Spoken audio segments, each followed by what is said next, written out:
राधे राधे। मध्य प्रदेश से। महाराज श्री श्री जी की कृपा से उनके नाम में प्रीति है और उनके नाम का प्रतिदिन जाप भी करता हूँ। अभी मैं विद्यार्थी जीवन में हूँ। मेरी आदत देर रात तक जागकर पढ़ने की है।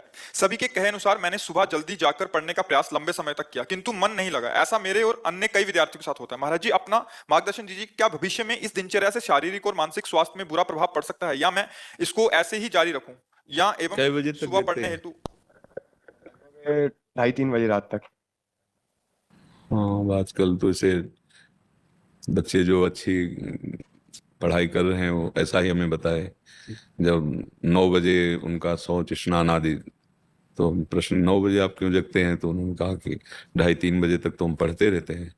तो अगर उसको ऐसा कर लिया जाए कि 11 बजे हम शयन कर लें, 12, 1, 2, 3, 4, 5, 6 घंटा हो गए, और 5 बजे उठ जाएं और फिर हम 9 बजे तक पढ़ाई कर लें। मतलब अगर 9 बजे आप जगते हैं तो शास्त्रीय पद्धति के खिलाफ हो गया ये दिनचर्या, और स्वास्थ्य के लिए भी ये ठीक नहीं रहेगा। क्योंकि जब ब्रह्म मुहूर्त 4 बजे से लेकर के और 6 बजे के बीच में अगर शयन किया जाता है तो ब्रह्मचर्य हानि की विशेष संभावना होती है, और आयु, श्री, कीर्ति, तेज, इन सब की हानि होती, क्योंकि जगत को प्रकाश देने वाले भगवान नारायण सूर्यदेव पधार रहे हैं, हम सैया पे सो रहे हैं। हमने तो गांव में भी देखा है कि 4 बजे कोलाहल शुरू हो जाता है, सब जग जाते हैं। तो अगर हमें अपने को सही मार्ग में लाना है, तो जैसे हम 9:15 बजे, एक बार किसी विद्यार्थी ने बताया, शौच स्नान 9:15 बजे, हम 9 बजे जगते हैं, वो विद्यार्थी ने बताया, हम 2:30 बजे तक पढ़ते हैं। तो इसी समय को बदल लिया जाए। महाराज जी, सुबह जल्दी उठा, लेकिन जैसा रात में मन लग रहा है वैसा सुबह नहीं लग पा रहा है। आपका अभ्यास नहीं, इसलिए ऐसा लग रहा है। लेकिन महाराज जी, ये लंबे समय तक ऐसा करके देखा तो परिवर्तन कुछ समझ में नहीं आया। नहीं, तुम कहिए नहीं, ये तुम्हारा परिवर्तन कैसी बात है, अनुभव की बात है। तुम्हारे अनुभव गलत हो सकते हैं। अगर हम कह रहे 5 बजे उठे, जल पिया, इसके बाद थोड़ा टहले, थोड़े से 100-200 कदम, सोच गए, इसके बाद व्यायाम आधा घंटा किया, 20 मिनट प्राणायाम किया, अब बैठ जाओ पढ़ने में, एकदम स्मृति नवीन, एकदम क्लियर। अब कितने समय तक प्रयास कर सकते हैं इसको?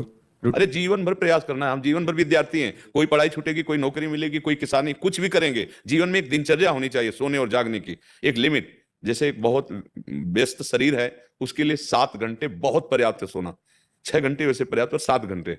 अब जैसे अपने लोगों के तो 3 घंटे, 2 घंटे, 1.5 घंटे, 24 घंटे में 1.5 घंटे, 2 घंटे। अब जितनी कोटि का उपासना में प्रवेश है, और नहीं 5 घंटे, या 5 के बाद फिर नहीं माना जाता कि तुम साधक ऊपर सो रहे हो, ऐसे 5 घंटे आखिरी। पर जैसे किसान आदमी, व्यायाम किए हुए, बहुत मेहनत करने वाला व्यापारी, 7 घंटे से ज्यादा नहीं रखा गया सोने के लिए। आप देखो, फिर वही हमारी बात आती है, दिनचर्या एक तेज लाती है, एक जो आप 6 घंटे पढ़ करके समझ नहीं पाओगे ना, वो 2 घंटे में आप 6 घंटे का काम निपटा लोगे। आपकी तेजस्वी बुद्धि होगी, आपकी प्रवीण बुद्धि होगी, आपके अंदर पावर होगा। अब ब्रह्म मुहूर्त में शयन कर रहे हैं, फिर 9 बजे जो नहाना है वो एक ऐसे खिलवाड़ मात्र है। आप 5:04 और 5 के बीच में उठे और स्नान किया, व्यायाम किया, 1-2 किलोमीटर दौड़ लगाई, थोड़ा प्राणायाम किया, फिर आप पढ़ के देखो।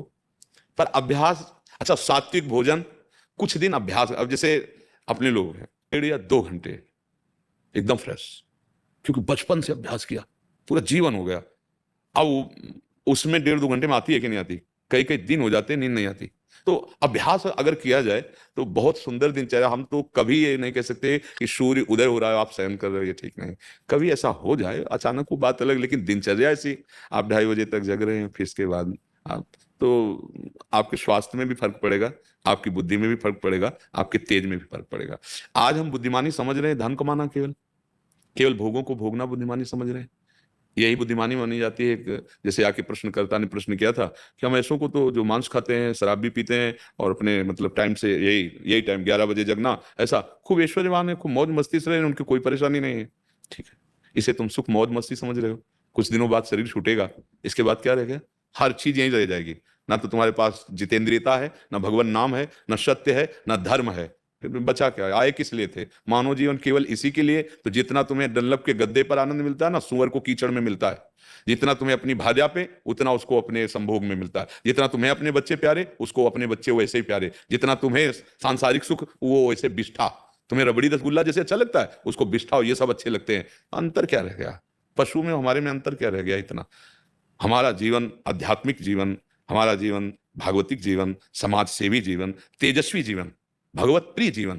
तो पीछे वाले में यही हमने चर्चा की है क्या हम इतने पढ़े लिखे, इतने बलवान बुद्धिमान सब बन रहे हैं और जरा जरा सी बात में भाई भाई को मार रहा है, जरा सी बात में बूढ़े माता पिता को मार रहे हैं। ये बुद्धिमानी है, ये पढ़ाई लिखाई, ये डिग्रियां हैं। अरे विद्या विनयम ददाति, अपने माता पिता को भगवान समझकर उनकी आज्ञा, जो आज्ञा, ऐसा कितने बच्चे हैं जो अपने माता पिता के पैरों रोज छूते हैं, साक्षात भगवान घर में बैठे हुए हैं और उनको अवहेलना। ये पढ़ाई हमें तो नहीं समझ में आ रही, क्योंकि विद्या का प्रभाव होता है विनयम ददाति, विनयशील, संयमी, जितेंद्रीय, धैर्यवान। वो तो बातें समझ में नहीं आ रही। क्यों? अब आसुरी बुद्धि बढ़ रही है, जिसे कहते हैं राक्षसी बुद्धि, माँ नहीं मातु पिता नहीं देवा, आसुरी बुद्धि बढ़ रही, खान पान गलत हो रहे हैं। अब बच्चा आए हो यहाँ इसलिए प्रश्न किया, इसलिए बता रहे हैं कि अब कोई सुधर जाए तो सुधर जाए, नहीं तो आगे सुधरने के चांस ही नहीं रहेंगे। ऐसी बुद्धि बिगड़ती चली जा रही। शास्त्र आज्ञा करता है 11 बजे के पहले ही आहार हो जाना चाहिए, इसके बाद प्रातः ब्रह्म मुहूर्त के बाद, रात्रि में कोई निशाचर थोड़ी हो आहार विहार। पर अगर ये सब बातें तो फिर समझ में नहीं आती। अब बुद्धि कितनी रह गई, भोग भोगो, खाओ पियो, मर जाओ, बस इतनी रह गई है। आप देखो ना, किसी प्रकार से धन आना चाहिए, वो इन किन प्रकार कैसे हो, बहुत पढ़े लिखे हैं, लेकिन सभ्यता, नम्रता, धर्म, सत्यता, पवित्रता एक लक्षण नहीं दिखाई दे रहे।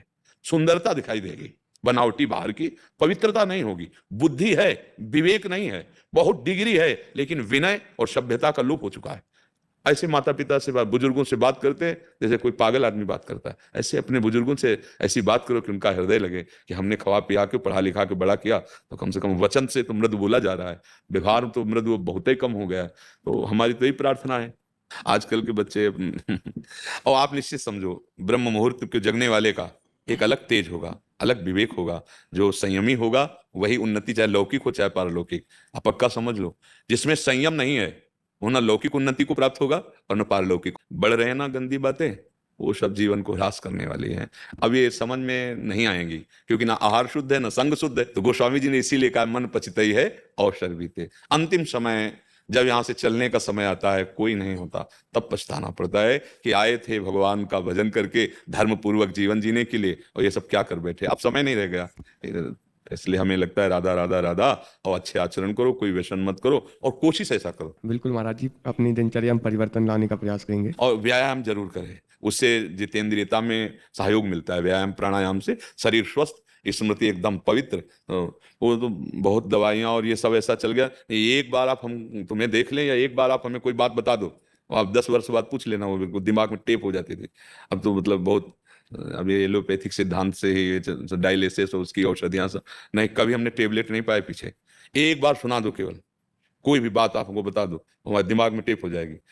पवित्र स्मृति तो हम कह रहे 6 घंटे में जो तुम पकड़ रहे हो ना, 2 घंटे में काम पूरा कर लोगे, क्योंकि उतनी प्रवीणता आ जाएगी। तो इसलिए आहार शुद्ध रखो, अपनी दिनचर्या बढ़िया बना लो, तो जीवन भगवान की प्रसन्नता का हेतु बने।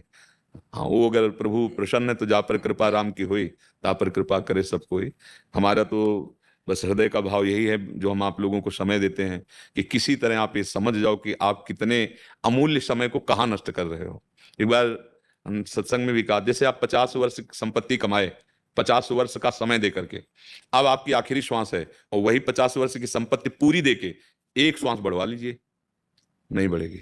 मतलब आपने 50 वर्ष की श्वासें ऐसी जगह खर्चा की जो एक श्वास भी नहीं बढ़वा सकती। अब उन श्वासों की पूर्ति कैसे होगी? अगर राधा राधा राधा बोले तो सब बन जाएगा, सब आनंद आ। थोड़ी देर भगवान नाम जप कर लिया तो हमारी बुद्धि पवित्र हो गई। अब उसे जिधर लगाओ, चाहे जिस कार्य में लगाओ, वो मंगल विधान करेगी। नहीं तो ऐसे ऐसे आचरण है कि फिर यहाँ न जेल मिलेगी तो फिर नर्क मिलेगा। मान लो छुप गई बात तो फिर नर्क मिलेगा।